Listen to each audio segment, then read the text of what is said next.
Hi everyone. So I'm sure you're getting a lot of emails or messages and posts this time of year about New Year's resolutions and a time to reflect and set goals and all that. I know I certainly am. So I always kind of push back on that a little bit at this time of year because only in the sense that I just really more reject the idea that January is the only time to reflect and set goals or make any changes in your life. If that were the case, then therapists would really only probably work in the first month of January.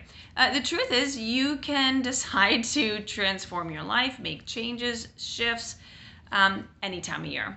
But of course, the end of a year is a natural peg in which we all tend to want to reflect and see about what we want to hang on to the good for the next year and where maybe we weren't quite in alignment with our values and beliefs and where we want to maybe make some shifts. So I tend to not overthink it. I tend not to turn it into a big stressful project. So I have just a couple little easy hacks that I wanted to share to where I don't really overstress about making some changes or making reflection a time of stress, but really more about seeing where God's goodness was, where his faithfulness was throughout my whole year. And one of the ways I do that is real simple. I just yank my calendar off the wall.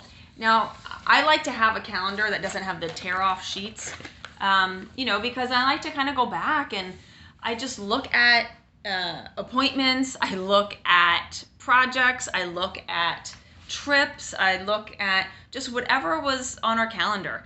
And it just helps just to remind me of what was going on in my life at the time. And another way that I do that is just kind of going through a journal, whether it's kind of an open-ended journal I might write in or a gratitude journal. Because that's why I love to write things down.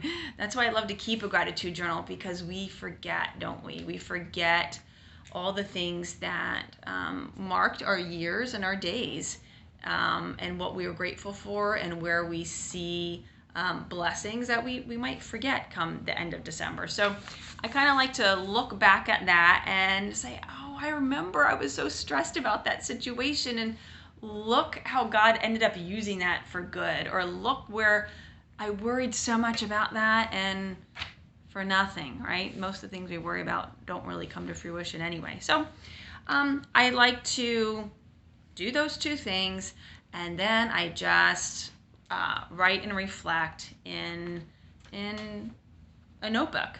And I keep that, and I have that for every end of the year. So, journals are good for the day-to-day stuff. But then when you kind of write it all down and you see what happened at the end of each year, it just gives you a bigger view, a wider perspective.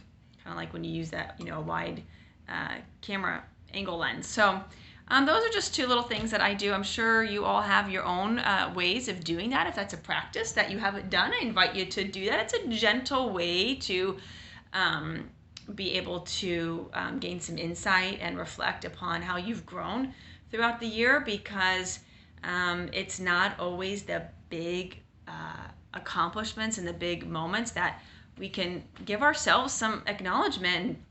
It can just be the small little steps that say, hey, you know what? I kind of don't do that thing as much as I used to do, or you know what? I'm doing this more than I was, and those can be very motivating and propel us forward. So I hope you find that helpful, and I wish you all a very happy, healthy, blessed, and reflective new year. Mwah! Bye.